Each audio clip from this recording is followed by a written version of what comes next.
Imagine un monde où les grands ne misent plus sur l'or, mais sur le Bitcoin. Des réserves stratégiques en crypto qui s'accumulent publiquement ou en secret, des entreprises jusqu'au gouvernement. Des réserves stratégiques qui pourraient tout changer. Explosion des prix, révolution financière ou chaos mondial.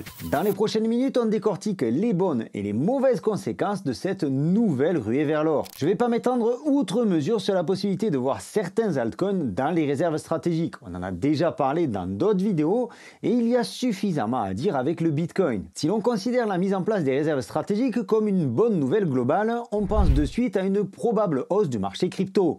L'un des principes de base du Bitcoin est d'avoir une quantité de pièces limitée. 21 millions de Bitcoin, pas un de plus. Finalement, c'est exactement comme l'or sur notre chère planète qui est lui aussi en quantité limitée. Et si davantage de pays ou d'entreprises procèdent à l'achat de Bitcoin pour leurs réserves, cela réduit l'offre disponible sur le marché. Une demande accrue d'un côté et une offre limitée de l'autre pourrait faire grimper les prix rapidement. Certains analystes prédisent des valorisations entre 200 000 et 1 million de dollars pour le Bitcoin si des nations comme les États-Unis ou des acteurs majeurs s'engagent vraiment. Parmi les points positifs, cela devrait aussi amener une légitimation du marché.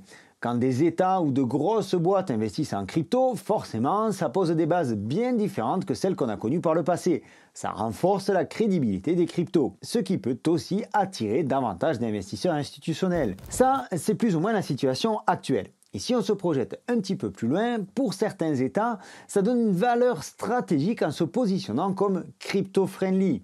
Ça permet d'attirer ou de conserver des entreprises crypto, blockchain sur leur territoire. Si l'on considère que le prix du Bitcoin continuera de monter, cela va permettre à ceux qui se sont positionnés suffisamment tôt d'avoir un matelas de sécurité financière plutôt confortable. Seulement tout ça, c'est l'arbre qui cache la forêt. Aujourd'hui, le gouvernement des États-Unis détient quasiment 1% de l'offre totale des Bitcoins en circulation. La Chine, 0,92%, puis le Royaume-Uni à hauteur de 0,29%. On ignore si ces chiffres sont 100% véritables. On se doute également que certains autres États n'ont pas encore déclaré leur wallet.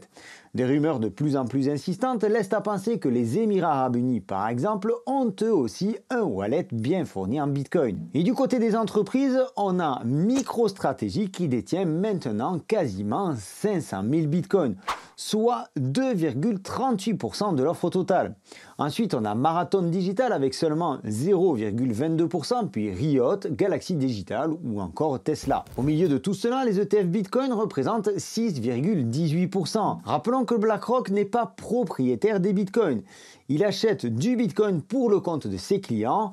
On voit trop souvent BlackRock acheter 50 Bitcoins, ils en ont vendu 200, alors certainement qu'ils investissent pour eux. Mais en général, les informations qui sont relayées concernent des transactions pour le compte de leurs clients, pour le compte de certaines entreprises ou des investisseurs lambda. Ce qui va suivre maintenant fait froid dans le dos. Je préfère te prévenir. Cependant, je pense que c'est pas pour tout de suite, mais il faut s'y préparer. Aujourd'hui, Michael Saylor, le patron de MicroStrategy, passe pour un génie. Mais demain, il pourrait bien se retrouver dans le costume de Jérôme Kerviel et voici pourquoi. Le prix d'achat moyen des bitcoins par MicroStrategy est de 62 473 $ exactement. Il est donc en plus-value et aujourd'hui tout va bien pour lui. La capitalisation de MicroStrategy est de 66 milliards de dollars et au départ cette boîte est destinée à faire des logiciels. Seulement aujourd'hui la plupart de sa trésorerie se retrouve en Bitcoin. Et la valeur totale des Bitcoins détenus par MicroStrategy s'élève à 41 milliards de dollars aujourd'hui. C'est-à-dire 62% de la valeur en bourse de MicroStrategy. Si jamais la valeur du Bitcoin venait à chuter brutalement et de façon importante sous les 62 000 $, alors cela entraînerait MicroStrategy dans une faillite inévitable. D'autres entreprises ont accumulé du Bitcoin à un prix nettement plus élevé, nettement plus important, ce qui présente dès aujourd'hui un réel danger pour leur trésorerie. Alors pour les plus optimistes d'entre nous, on peut aussi y voir le sentiment d'une conviction profonde envers Bitcoin et sa capitalisation future. Maintenant, imagine que comme Bybit il y a quelques semaines, le wallet de MicroStrategy se fasse pirater et que d'un coup, ces 500 000 Bitcoins se retrouvent sur le marché. Là aussi, la faillite pour MicroStrategy est évidente, mais on aura à coup sûr un crash totalement inévitable. Parce que là, je te parle de 2,38% de l'offre totale des bitcoins qui seront libérés pour être mis en vente, provoquant une pression vendeuse énorme. Et je te parle de MicroStrategy parce que c'est la boîte qui a le plus de bitcoin au monde, mais ça peut tout aussi bien arriver avec d'autres entreprises ou encore avec un État, comme le Salvador ou les États-Unis. Aujourd'hui, il est devenu beaucoup plus facile de voler du bitcoin que de voler de l'or. C'est moins lourd à transporter et nettement plus facile à blanchir. Donc forcément, comme on l'a vu avec Bybit, ça éveille les convoitises. La proportion de bitcoin entre les mains d'une seule entité devient donc inquiétante et cela revient à poser une épée de Damoclès sur l'ensemble des marchés crypto. Alors oui, la sécurité se renforce et oui, on peut facilement imaginer que le prix du Bitcoin va continuer de grimper. Surtout que les achats pour constituer ces réserves stratégiques vont provoquer très certainement un effet boule de neige. Cependant, ne nous voilons pas la face. Malgré les promesses de Michael Saylor ou de Donald Trump, si leur entreprise se trouve dans une situation qui nécessite le déblocage de fonds, ils seront alors contraints de se séparer d'une partie de leur butin numérique. Et là, le jour où tu as un seul centime de Bitcoin qui sort du wallet de MicroStrategy ou de n'importe quel wallet de gros détendeurs, tu peux me croire, c'est l'ensemble du marché crypto qui crache dans la seconde. Alors oui, tu vas peut-être me dire que les États-Unis prennent le Bitcoin comme de l'or numérique et donc ils n'ont pas l'intention d'en vendre. Seulement voilà, les banques centrales utilisent les réserves d'or pour soutenir les politiques monétaires. Par exemple, elles peuvent vendre de l'or pour injecter des liquidités dans l'économie ou acheter de l'or pour retirer de l'argent en circulation.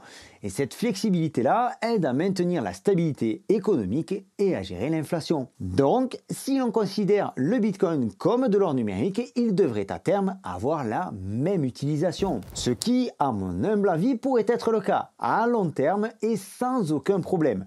Cependant, il va falloir que la valeur du Bitcoin augmente nettement, parce qu'aujourd'hui, sa capitalisation est beaucoup trop faible par rapport à celle de l'or physique, ce qui lui confère une volatilité trop importante pour avoir exactement la même fonction que l'or, que ce soit pour les États ou pour les entreprises. Et je vais aller un petit peu plus loin avant de conclure cette vidéo. Une éventuelle manipulation de marché en provoquant une vente massive de la part des gros porteurs de Bitcoin, et donc une panique générale, pourrait provoquer la faillite d'entreprises comme MicroStrategy, mais également la faillite de certains États comme le Salvador. Le Bitcoin devient donc un nouvel outil de pression politique non négligeable. Écris-moi en commentaire ce que tu penses de ces réserves stratégiques. Est-ce qu'elles sont, selon toi, une bonne ou une mauvaise chose pour nos cryptos, pour notre Bitcoin? Je suis curieux d'avoir ton avis sur ce sujet.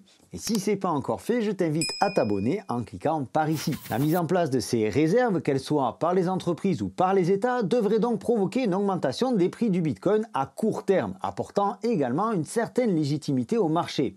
Cependant, le risque systémique en cas de hack ou de crash de marché pourrait venir faire exploser en plein vol toutes les convictions pro-crypto. En résumé, les réserves stratégiques en crypto sont une lame à double tranchant. Elles offrent des opportunités d'innovation et de résilience, mais elles introduisent aussi des incertitudes économiques et géopolitiques. Tout dépendra de la manière dont les acteurs géreront cette transition vers ce qui promet d'être l'or numérique. Quelque chose me dit que Bitcoin est là pour encore pas mal de temps, le temps qu'il aille chercher ses lettres de noblesse et une certaine stabilité, ce qui ne se fera pas du jour au lendemain, ni sans une certaine volatilité. C'était Sylvain, j'espère que cette vidéo t'aura apporté de nouveaux éléments, de nouvelles connaissances. Si c'est le cas, je t'invite à la liker, ça soutient mon travail et je t'en remercie. Ça me permet aussi d'avoir un retour sur le contenu que je te propose. Je te donne rendez-vous dans une prochaine vidéo. D'ici là, prends soin de toi et de tes cryptos. Ciao!